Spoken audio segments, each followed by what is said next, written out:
Boeing 747-400. What we're doing here is we're doing inspection on the fan blade, but look at that, the engine's still turning.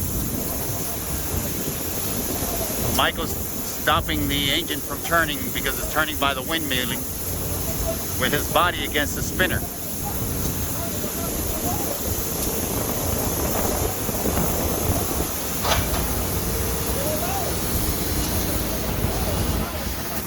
A non-destructive inspection on a fan blade that has a dent right there, Mike. That one right there's got a dent.